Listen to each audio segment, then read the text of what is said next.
ഈരാറ്റുപേട്ട ഏറെ വ്യത്യസ്തമാണ്, അഭിമാനമാണ്, എല്ലാവർക്കും മാതൃകയാണ്.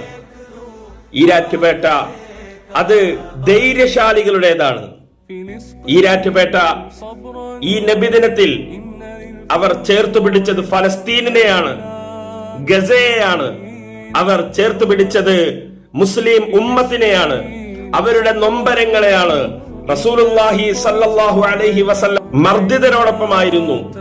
നബി സല്ലല്ലാഹു അലൈഹി വസല്ലമ തങ്ങൾ അക്രമങ്ങൾക്കെതിരായിരുന്നു.